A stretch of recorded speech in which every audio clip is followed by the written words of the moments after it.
I'd like to warmly welcome everyone to this latest talk in our forest series.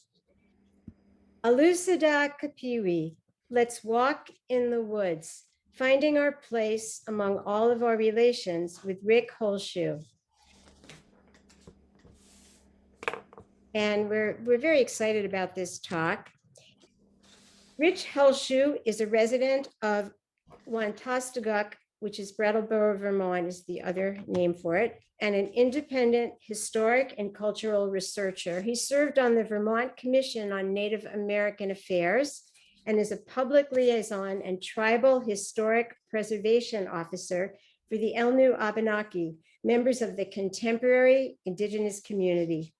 Rich is the founder and director of the Atawi Project, an Elnu community initiative to affirm Native relationships to the land and its inhabitants, raise Indigenous voices, and foster inclusion with understanding. His work draws upon Indigenous history, linguistics, geography, and culture to share beneficial ways of seeing and being in relationship with place.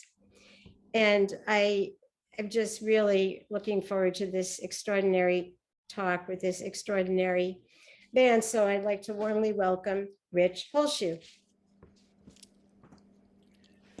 Hello, everyone. It's good to see you. Paakwinonguzian, Wigodam Namiolan, Ulipayo, Pamlonquick, Ndai, Ndelawizi Litz, Ndai Wantastakak, Utisokwakik. My name is Rich, as was already amply explained, and I hail from Wontosteguk, a place you may know better as Brattleboro, Vermont, in its current state. I am of this place. I am in relationship with this place, and I believe this place is in relationship with me, and it is my responsibility to make sure that that is the case. I was asked to speak to you tonight, and it's good to see you all. Thank you for coming. About an Indigenous perspective on being in relationship, about being in place, whether it's in the forest or in the field or right in your own backyard. I'm going to perhaps present some ideas which you may or may not be familiar with. There are different ways of looking at things than many conventional approaches to conservation or climate actions, as we often think of them, because this is coming from a different worldview, from a different cosmography. I'm going to start out, and I'm going to use a lot of words. I'm sort of a word geek, a word person. I am a student of the Abenaki language, and so I'll be introducing some terms there, as well as choosing my words carefully, because I want to paint a different picture for you than you may be familiar with. I'm going to start out by examining the term Indigenous. It's a word that we see around us more and more as awareness of this perspective rises to the top. Hasn't always been the case historically, has not been the case. It has been deliberately minimized and erased. And we need to bring this viewpoint forward again, because it's a way that works, a way of being that works. So if you look up indigeneity in the dictionary, it'll say to you that basically the word describes the original people or beings of a place. We tend to focus on the people part. When we say Indigenous, we think of various groups of people, whether they be Dene or Abenaki or Passamaquoddy or Innu, any of the various tribes which you may or may not have heard of. But what we are forgetting when we focus on the people is that they are connected to place. That is what makes them Indigenous. It is their relationship with the place that they are from. And the people and the place are coexistent, they are a dualism, and they become one thing. That indigeneity is one thing, people and place together. The people are the land, and the land is the people. And they often will go by the same name. the people will be referred to by the place that they're from, and that place carries the name of those people. Not always, because things have changed. Different systems have been put in place. But because of that dualism, if the people are separated from the place that they are from, indigenous people are separated through the process called colonization, which is still very much in effect. It's not a historical event. It is a system, and it is still in place because most indigenous people have been displaced. And when that separation happens, great harm is caused. It's just an assault on oneself and an assault on that place. And so the situation of indigenous people all over this continent, indeed all over the world, is, shall we say, not what it's supposed to be, not even close.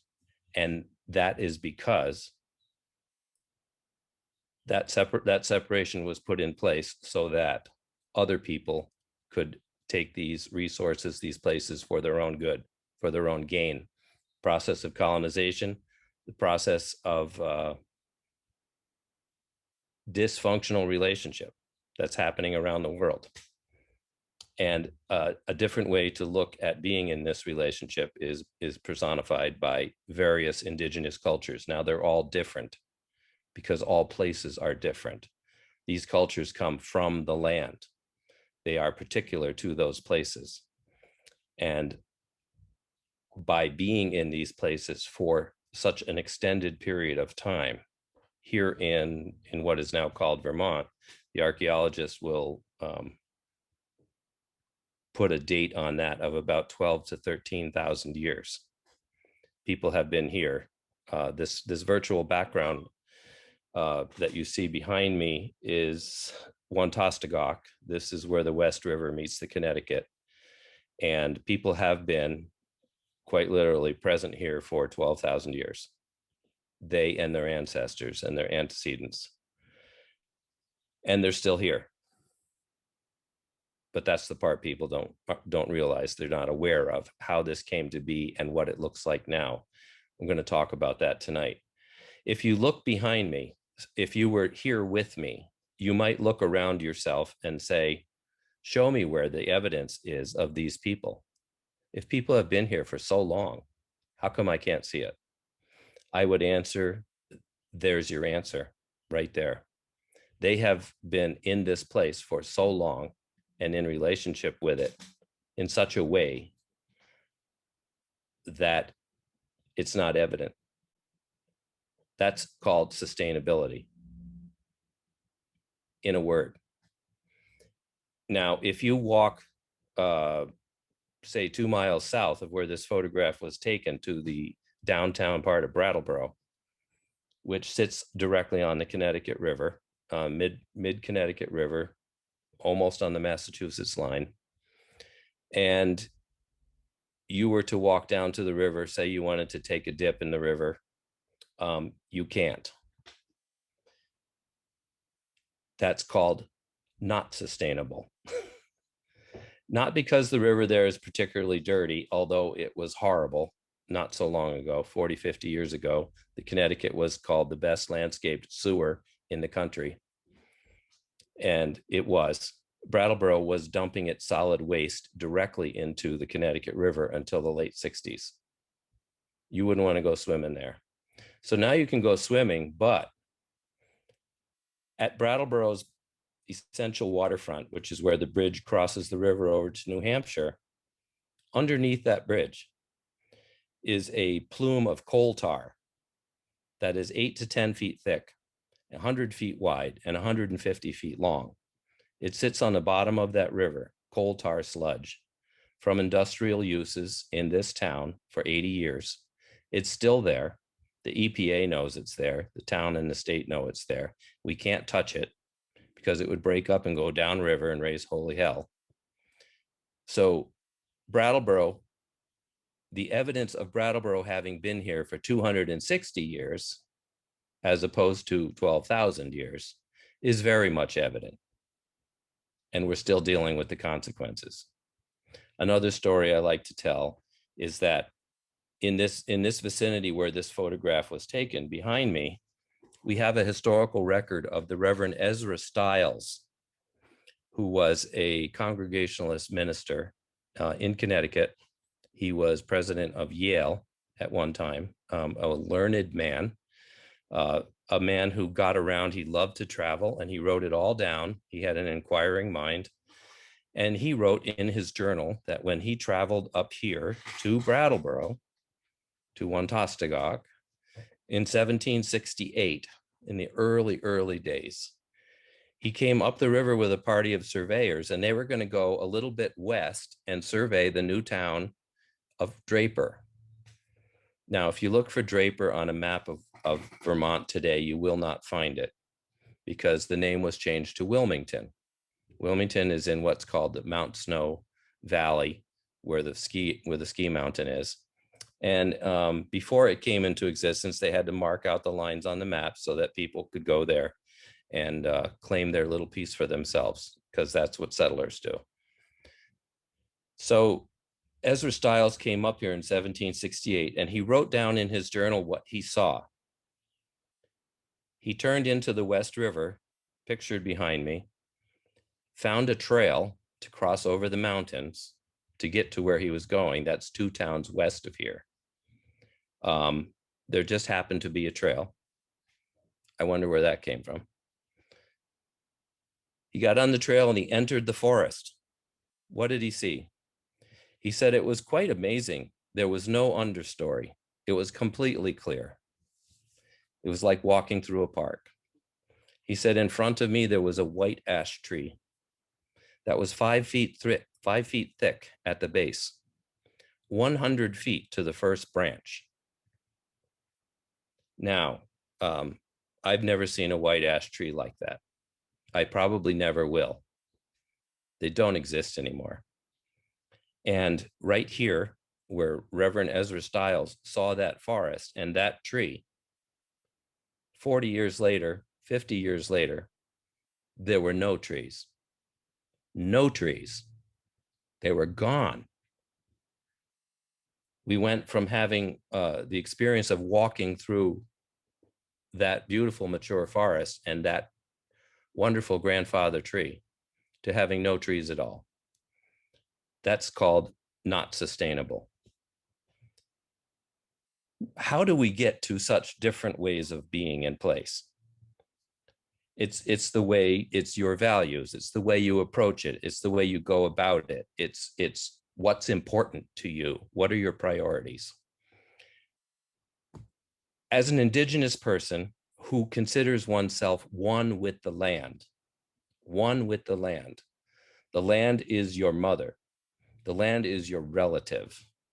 Everything else that is here is your relative. They are your relations, quite literally all of our relations. They have personhood. The tree has personhood. The earth has personhood. A rock has personhood. You relate to these things in a very different way. They are not resources. They are not resources. They are relatives. And to the degree that you treat your family kindly, not everybody does, but it is something we aspire to, right? Families can be tough, but our mother gives us everything. We would not be here without this earth underneath us. In Abenaki, when one wants to express gratitude, you use the phrase ndalamizi, ndalamizi. It means I am grateful. In a loose translation, what it actually is saying is, I am in the normal way. To be grateful is to be alive. Why would you not be grateful? Look around you. We are blessed. To not be grateful is to not be on the bus. Get with the program. Ndalamizi. Look around. Here are all our relatives supporting us, holding us up, gifting us, and we gift them back. We acknowledge them. That is our job as human beings, is to acknowledge, to say, Ndalamizi, I am grateful. And so when I walk into the forest and I look at a maple tree, I recognize that as a relative. I address it as a living being, as an entity, in the same level, in the same way that I am. When for example, to use the language, if a person looks at a particular tree and they don't know what species it is, they want to know, they will ask the person next to them. They will say, Awani Abazi. Who is that tree? They do not say, what is that tree? They say, Awani Abazi. Who is that someone? They recognize that as a person, as an living entity. If you were to pick up a piece of the same tree, a branch that had fallen to the ground, was separated from its original place, you would now say, Kagwi Abazi. What is that wood? What kind of wood is that? That's maple wood. Awani Abazi. That one is a maple tree. That someone is a maple tree. Very different. This is baked into the language. One grows up with this awareness that everything is either an Awani or a Kagwi. And you learn this from when you're a baby, because these are your family and you want to have good manners and you want to be in a good relationship. Now, if everybody is on the same page and you are all thinking that way, you're going to behave yourself differently in that place. So here in Wantastagok, where people have been for 12,000 years, you can look around and you won't see a sign of it. Here in Brattleboro, where we have been for 260 years, you can look around and you will see a few signs of it. And 500 years from now, you will still see those signs. They'll still be here. These are different ways of being in place. It shows up in the language. Language is a tool that we use, a cultural tool that we use to communicate among ourselves. It's a lingua franca. We understand what we're saying when we use the language that is common to us. In our case, primarily English. English is our common tongue. It is a language of business. It is used around the world because, well, the United States is on top of the heap in terms of who's pulling the strings and who's using the resources. At least it's been that way historically for a while. So we all speak English in the business world. What we're not realizing when we're speaking English is that it suits that application very well. English is a language of primarily nouns. We don't think about it because we use it every day. It's the water we swim in. It's about 2/3 nouns. English is a language that puts things into categories well. It assigns values. It creates hierarchies. It counts them. It puts them into different classes. It puts them into boxes. English is very good at separating things, at being objective, being logical. And so it works well for business. And we use it every day and we don't think about it. It is the way that we go through the world. Now, Abenaki, in common with many indigenous languages, especially Algonquian languages, of which it is a family member, is a language of verbs. It is about 2/3 verbs. It is a different world that you walk in when you speak Abenaki. These verbs describe how things are happening in the moment, what is going on, who is interacting with who, when, where, how. All of these things are put into one word. The nouns don't matter quite so much. I really would rather understand what's going on right now because I need to respond to this situation. If I am being in relationship and I am paying attention, I need to understand what's going on. And so the language will help me to convey that to those around me. And it will be the mental language that I use to understand the world in front of me. I think that makes a lot of sense.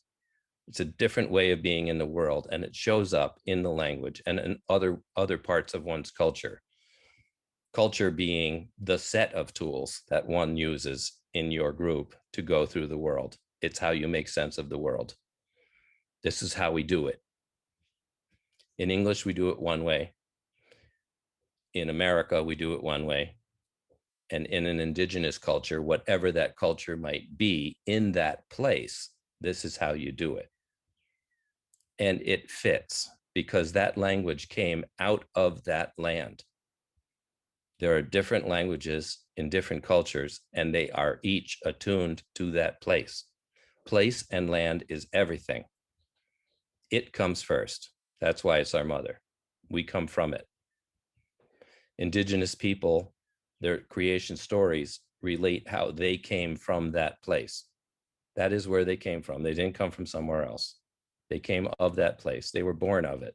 The Abenaki people were created out of the ash tree, the aforementioned ash tree. They came out of that tree, which is native to this place. And that resilience of the ash tree, that thriving that is indigenous to this place, epitomizes the people. They see themselves as that tree. They are the tree. They are the land. They're the same thing. Sometimes I jump around and I use different pronunciations. I'll just kind of clear that up right now. You usually hear, excuse me, tongue-tied. Abenaki. This is one way to say the word. Also Abenaki. Same word, said a different way. If you're from Vermont, where I live, you say Abenaki. You flatten that right out. If you're from Vermont for many, many generations, you might even say Abernaki. So these are all the same word. They all mean the same thing. I just ask that you say it, acknowledge these people because they are still here and they have always been here. They all come from the original word, Wombanaki. Wombanaki. Wombanaki means dawn land. This is where we are. We are on the easternmost part of this continent. When the sun comes up every morning, and we trust that it does, this is the first place that its rays strike, in the dawn land. It's where we are, Wombanaki. Womban means dawn or light or white because it comes up in the east. It also means the east. All of these things are the same thing and versions of each other. Any one word can mean several things. It can be actual, it can be metaphor. It's okay. It's the way the language works. It's very poetic. So here we are in Womban, Aki. Aki is land. So Wombanaki is the dawn land. Here we are. The Abenaki people, the Wabanaki people consider this their homeland. They call it Ndakina, our land, shared Ndakina. Here we are in Wombanaki, and Wombanaki is not just the land, it is the people, right? They're the same thing. And so you see that word, Wabanaki. Wabanaki, same word, Wombanaki. Those are the people, that is the land. Here we are. One should keep that in mind and conduct oneself with that uppermost in mind. We are all related. We are all connected. Everything matters. Everything that has ever been is still here. The past is not in the past. The past is present. Look at your basic scientific laws. Their energy and matter are conserved. There is nothing new. Nothing new. It's all still here. All it does is change. It changes shape. It changes form. Energy can convert to matter and vice versa, or parts of each other. They just change. There's no time. There is no such thing as time. Time is made up. all it does is change. That's what time is. It's just change. The past turns into the present, and the present becomes the future. It's really simple. And so the only thing that matters is right now. What is happening around you? And how are you going to relate to it? And how are you going to respond to it? This is great responsibility. But it is an honor to be here right now. In Abenaki, there is no word for time. No word for time. It doesn't exist. We recognize that the past is present with us. Our ancestors are with us. I quite literally carry my grandparents inside of me, right? You do too. Whether that's DNA or it's atoms and molecules, I carry my grandparents inside of me. You've heard of the concept of Caesar's last breath, perhaps. When Julius Caesar was hanging out with his buddies and met his ignominious end at the hands of his buddies, right? Et tu, Brute. He breathed out his last breath into the atmosphere and he expired. That breath has now dispersed into all the air all around the planet. Entropy, right? Chaos, maximum disorder. You have some of Caesar's breath in your lungs right now. Think about it. I have my grandparents' breath in my lungs. I have the breath of everybody who has ever lived in Wantastagak in my lungs right now. I have the water that has flowed down the Connecticut River 10,000 years ago inside of me now, because I drink Brattleboro water. It all matters. It's all connected. It's not about us. It's not about us. We are not on the top of the heap. We are in the middle. It's an equal playing field. I was listening to a presentation by a friend, well, maybe we'll be friends someday, but by a person that I greatly respect, Teokasine Ghost Horse. And he was speaking near me a few years ago, telling a story. And he said that he was on his reserve out west. I believe it was Pine Ridge. He's a Lakota man. And he said, I was out in the brush, out in the hills, walking around where people would say, they would describe it as the middle of nowhere. We've all heard of these places. We use this expression. But he said, I was not. Correct yourself. I was not in the middle of nowhere. I was in the center of everything. Teokasine understood where he was. He understood his place in the world. He was in the middle. He was in the center of it, not because he was the most important. The world did not revolve around him. He was in the center of this space, and everything else was around him, looking at him. He looks out at the sagebrush or at the rocks or at the antelope, and they're looking back at him. When you walk into the woods, the trees are looking at you. And what they might be thinking is, what are you going to do now? I see you. Do you see me? What are you going to do now? All there is now. There's only now. I may be that maple tree 500 years from now. I might be looking back at someone else. Flip the tables. Free your mind. It's all the same. It's not about us. When you're in the center of everything, you have great responsibility.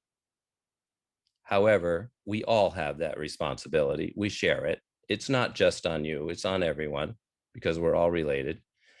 And so in that moment, in the now, because there is no time, the only thing we have is the ability to make a decision. That's all we have. Make a decision. Make a good decision. Make the best decision that you can. We all make decisions that are not the best. I have made plenty of them myself.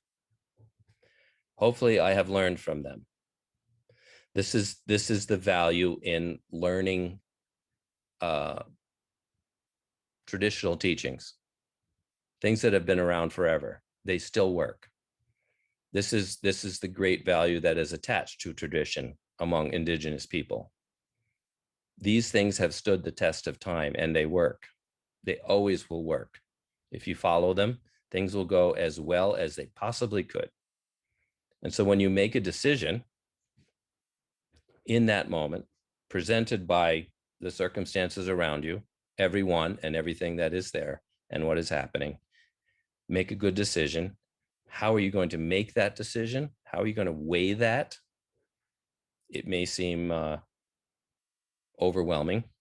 It's usually pretty clear that there is a best thing to do. That is the concept of moving toward balance. One wants to move toward balance because things tend to go out of balance toward chaos, entropy, disorder. We meet our responsibility by making a good decision and moving back toward balance. It makes a lot of sense to me. It's kind of a simple way of looking at life. It's actually not, because life can be tough. Life can be awful tough. Things come up and all you can do is make a decision in that time. I'm a preacher's kid. Maybe you could tell. I I'm not a part of that belief system now, but I understand the value in learning teachings that serve one well.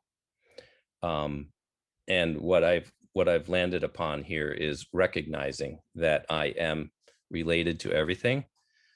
It is my responsibility to act like it, to be grateful, to take care of the place where I am. Everything is place-based.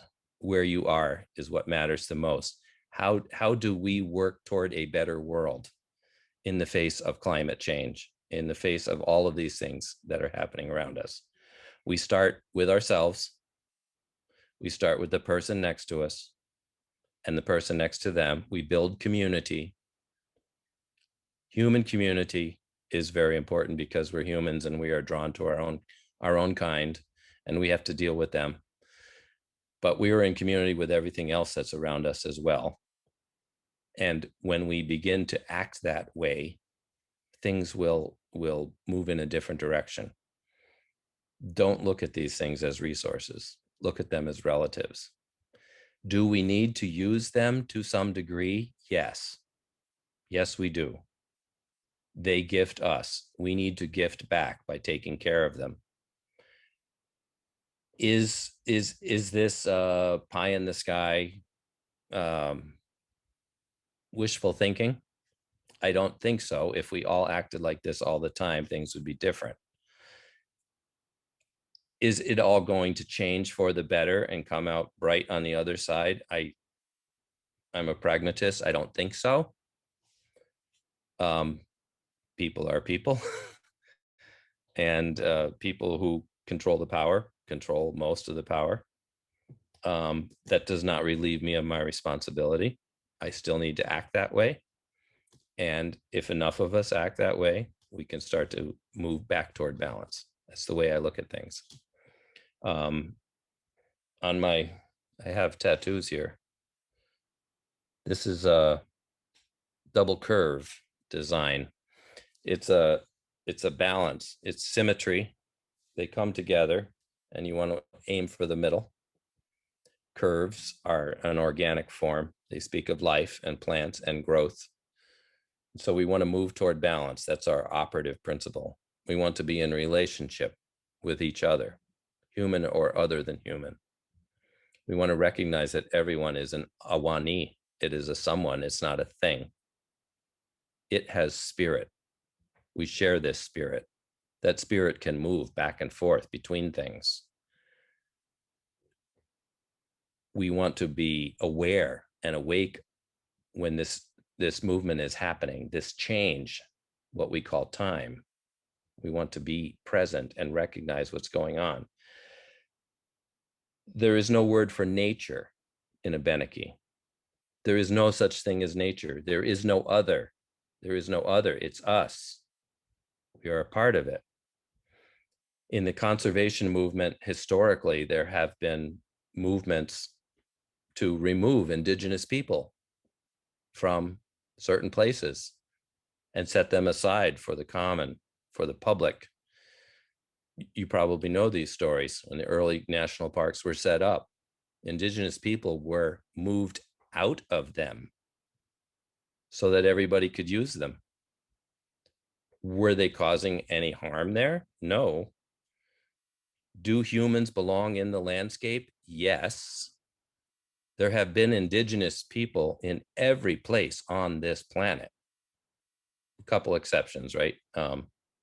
Antarctica, and they say Bermuda. Bermuda never had any people before Europeans showed up. There's a few exceptions, but indigenous people have been in every place in relationship with those places. And yes, there were some poor decisions made because people do that, but primarily speaking, it worked until it didn't when other values came in. The proof is in the pudding. It's sustainable. In today's conservation movement, we can't say that we take all people out of the equation. People belong in and of the land. It's what you do with it. So we need to bring indigenous voices and indigenous perspectives back. We need to forefront them. They know a few things. I'm going to take questions now. Hi, everyone. I'm Carol Horowitz. I'm with the F3, our F3 group, Regenerative Farming, Forests, and Food Systems Group of Climate Action Now. And Rich, thank you. I don't know how to thank you for that talk. I could have listened to you for a lot longer. Thank you for the perspective you gave us. I feel like we all need to hear that a lot more. Here's a question on migration. People have always migrated from the early days. So what is your view of that? What is my view of migration? Yes, that's a question. Is this in reference to the term indigeneity? I'm not sure where it's I'm coming not sure from. because I didn't write the question, but I would contrast it between migration. The way I thought of it when I saw the question was, forced removal versus migration, because Okay. indigenous people have migrated. I can touch on that in a couple different ways, because everything's complex and nothing's simple. People do migrate. One example that shows up very practically here in Vermont is that it was taught, it was the popular opinion that there were never any native people living here in what is now Vermont. The history books literally taught that people only moved through here, that they were migrating, that they were nomads, that nobody lived here. Now, first of all, that's patently false. There were lots of people here for a very long time, and that's indisputable. But most people still don't think of it that way because that's what they were taught in the schools. It was in the Vermont textbooks. There are other reasons for saying that. When one displaces people from occupying a place in your eyes, it frees that place up for you to live there. If there are no native people here, it's free and clear for the taking. There's one effect. Migration, movement, change, these are different words for time, the passage of time. Native people, because I'm talking about this subject, approaching it this way, are often seen as stuck in time. They are seen to be in one place, acting a certain way, wearing certain clothes, and having a certain habit. That's not true. They are adaptable. They change just like everyone else. That might be a change of location, whether it was of their own volition, or it might have been forced, which is the story of this country's founding, forced relocation. And so there's 3 or 4 different ways of looking at that concept of migration. If you live in an area with millions of people, how can you truly walk in the woods? Think of walking in the woods as a metaphor. It's about the concept of being present in that place wherever you are, recognizing what is happening around you, who else is there, and how you are in relation with that, with those things, with those ones, whatever they are. It could be in the city. I would submit that cities are not natural systems. The cities depend completely on everything that is not a city, if you look at it that way. A city is the epitome of colonization. They are taking things from everyone else to keep themselves sustained. I don't know how else to look at it. They're artificial. They just are. And they are anthropocentric. They are centered on people. And to center one's values and ways of being on people is to slight everything else. I'm a country boy, so I'm free to say that. I'm just thinking about myself and how I, live my life, and when I think that people are probably wondering if you can give us more specific ideas. I mean, that whole concept of all living beings being persons. If there's anything more you can say about that, or how we can incorporate that into our lives, like you have. Yeah, so that is work that everyone needs to do for themselves. And it is really challenging because we do not have a culture or a community around us that encourages us that way. If one is brought up that way, it's baked right into you. We are not brought up that way. And so it's hard to conceive of, it's hard to access. And all I can say that it's going to take a long time. Start small. A little exercise that I give to I speak to kids in elementary school, and I encourage them to go out and find a rock in their neighborhood, somewhere nearby. Find a rock that appeals to you. Go and sit on it. Don't talk. Just sit there. Of this region, Look around. which are Listen to very, the rock. You'll learn something from the rock. It works, and it sounds silly, but it'll actually work. And if it didn't work the first time, do it again.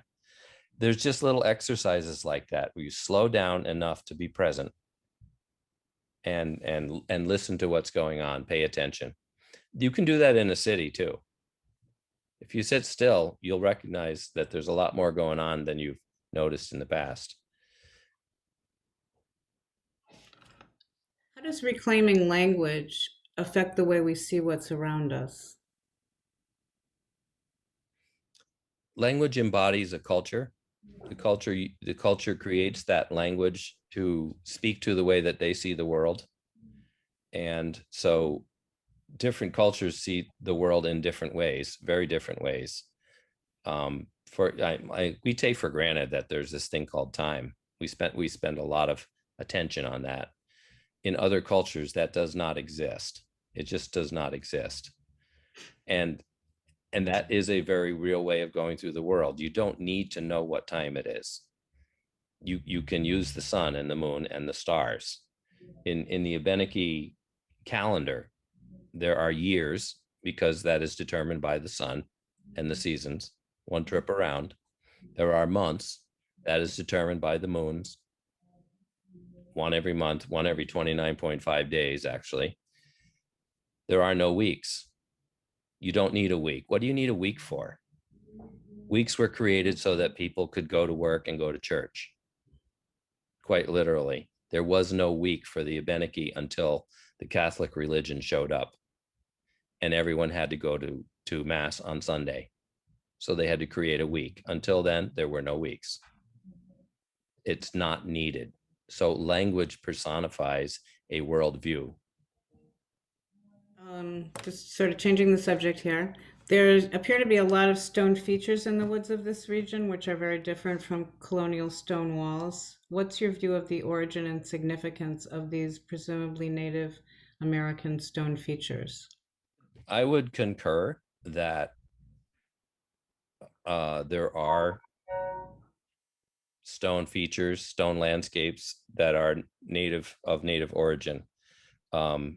There's a lot of argument around this, and we don't have time to get into all of it tonight.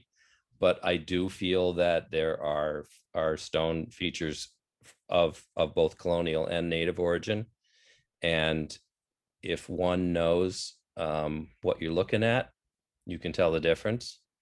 And there's reasons for those things, very, very solid reasons. And again, we don't have time to get into all that now, but I do agree that that is the case. Can you tell us about your project at Brattleboro, in Brattleboro? Winustagoc, is that how you say it? How do you say how did you, what's the Abenaki word for Brattleboro again? Yeah, The that retreat original farm? name, that traditional name is Wantastagok. That is the name for this Wantastagok. place. It takes that word comes from the river that is here, where the West River meets the Connecticut. The West River's name itself is Wantastuk. It means at the river where something is lost. That is the name of that river. And because we're at that river, at the Wantastuk, we are at Wantastagok. We are at the place of the river where something is lost. That's the name of this place. That's the name of the people who are originally of this place. And it still carries that name on the mountain across the river. If you're in Brattleboro and you look east over the Connecticut River into New Hampshire, you see a mountain that is called Wantostiket. That is the same word in a slightly different spelling, Wantostiket. It is where the West River meets the Connecticut, and the mountain is witness to that. And can you tell us about your project at the retreat farm? Sure. The project is a new undertaking. It's called Atui. Atui is an Abenaki word that means together in space and time. And that name was chosen to describe the mission of the organization, which is to uplift Native voices, share them with the general public, who may or may not be aware of them, by way of expanding the story base that we have, because the stories that we've been taught are insufficient. Some of them are false. And the way that business has been conducted according to that limited view of being here is not serving us well, whether you're talking about on a local scale or on a global scale. We need to have better stories. And there are other stories here in this place, embedded in this place, embedded in the land, that Atui will be bringing forth for all the people that are here now. We're all here now. We need to figure this out. That's my marching orders. Okay. Do you see proforestation activism as a path toward changing values? Definitely, that would be a part of it. It's giving personhood, giving rights to these other beings that are here with us. The forest itself, it has a right to be a forest unto itself. And we should recognize that. It's not all about us. What do you think about the forest management whole argument that we need to manage the forests? We don't need to manage all of the forests, by no means. Most of the forests need to be themselves. That's their role, that's their responsibility. We do have a need for some things that the forest provides. What drives most of this is the notion of an expanding economy, and that is a fallacy. You can't keep expanding the economy. It's a finite planet, and you can't manage your way out of this. At some point, you have to say enough is enough and stop and rethink it. And that's what we need to do with forests. Come back into relationship with them. Pro forestry, rewilding. I agree. Good, we agree also. How do you relate to the ants in the kitchen and the weeds in the garden? I try to coexist. I do weed my garden. The weeds, however, go into compost and they go back into the earth. Mhm. That's a natural cycle. I'm not trying to kill them with various sprays or additives. That is taking those things out of the cycle or disrupting the cycle. It's the way I look at it. We all have to have our place in the world, and we need to accommodate everyone else to the degree that we can. And when we do those accommodations, when we make those decisions, as I was talking earlier, we want to make those decisions in a way that allows those relationships to continue. So if those weeds were to be composted and they come back as soil, the cycles continue. But here's a question about how is the ash tree doing, or ash trees doing? I've heard that all the ashes in the Northeast are being harvested ahead of the effect of the emerald ash borer. When the ash is gone, what does that mean for the people? How do we practice resilience instead of despair? And that's a sobering question. The emerald ash borer, which is a little beetle that preys on the ash trees of all different species. It's invasive. It's not native, but it's here now, and it's spreading quickly. The ash trees, as a family, are under attack from that insect, the EAB, as it's called. One of the responses is to take down all the ash trees. Not everybody is doing that. That is a drastic response. Some ash trees are going to survive this. It's similar to the situation with the chestnut. Most of the ashes are going to succumb to this, probably. That strikes at the heart of a Benaki identity, sense of oneself.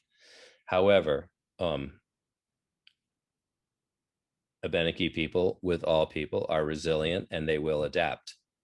They may have to come up with another story. That's okay. We are not stuck in the past. We will figure this out as we go. And there are other ways to react to the EAB situation. There are any number of things. It's not all about cutting down the trees, although that is what some people are doing. I think it's a drastic response. Mm-hmm. But it is a very real situation. But if we are thinking of all creatures and plants as persons, then how do we go about getting food and firewood and boards to build houses with? One does it as mindfully as possible. One should do it with gratitude, should recognize that there's something's gaining, something's losing, that there's a shift going on, and our response as human beings is to be grateful and to acknowledge that, and then to return care for those other ones to the degree that we can. We do need some of these things for ourselves. We need to eat. When an Abenaki hunter harvests a deer, the understanding is that deer knows what's happening. It's a person. It has agency. It knows what's happening. It knows that this is how it works. It gives itself. If it doesn't want to give itself, that hunter will not be successful. And the hunter Again, these are cultural teachings that are passed through, and if one is conducting oneself in that manner, you don't go into this willy-nilly. There is a great deal of preparation and mindfulness that is involved with this, and the deer will not give itself if you have not prepared yourself to do this job properly.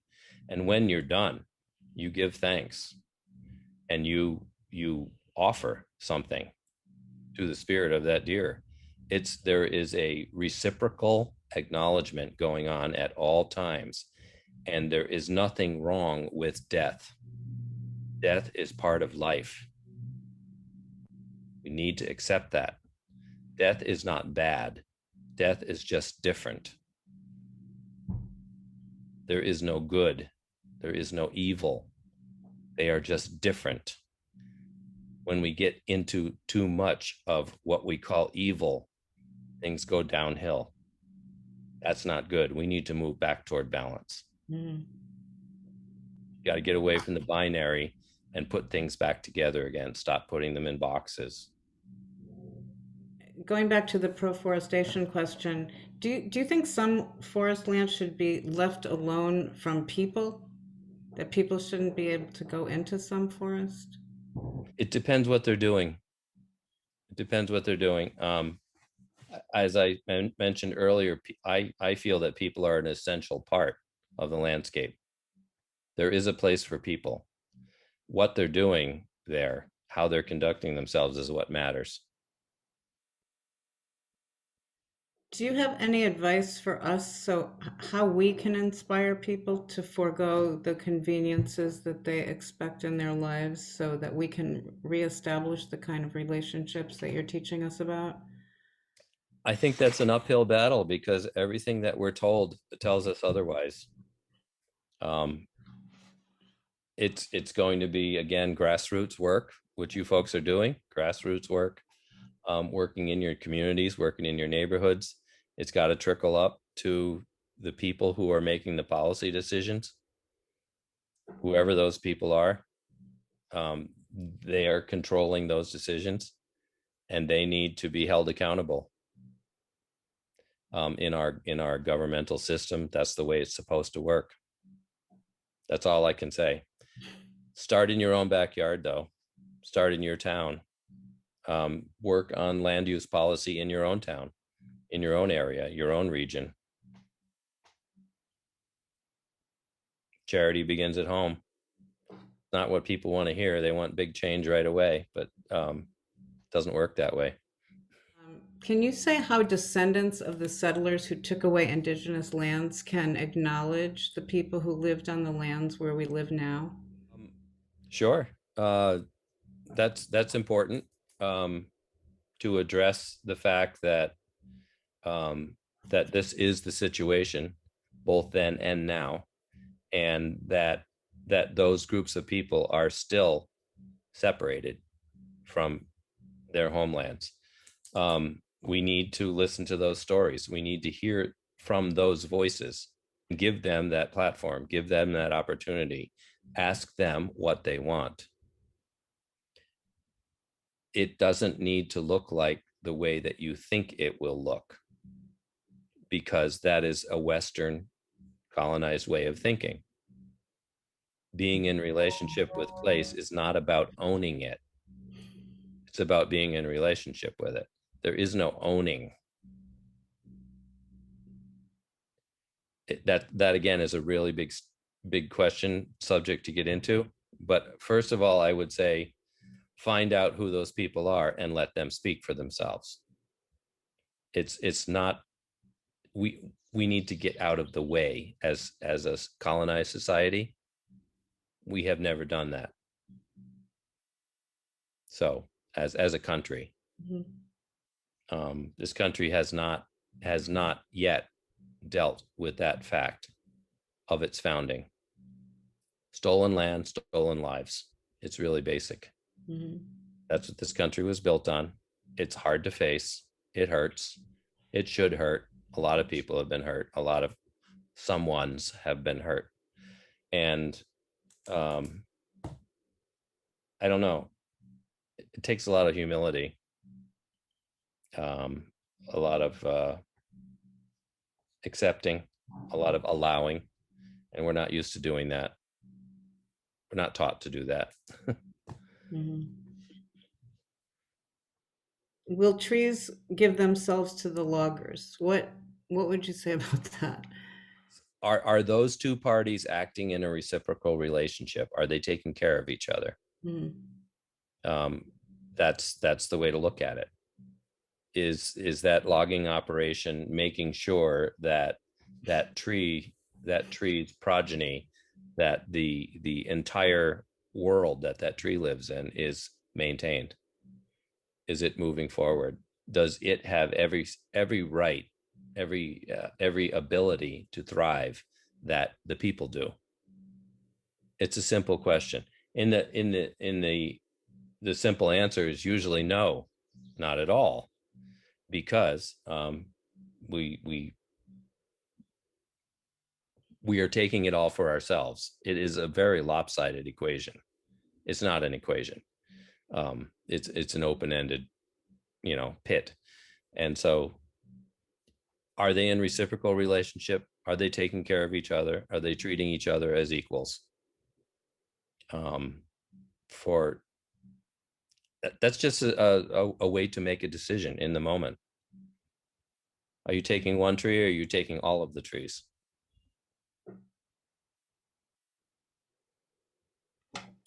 Can And never mind the trees, everything else that's present there.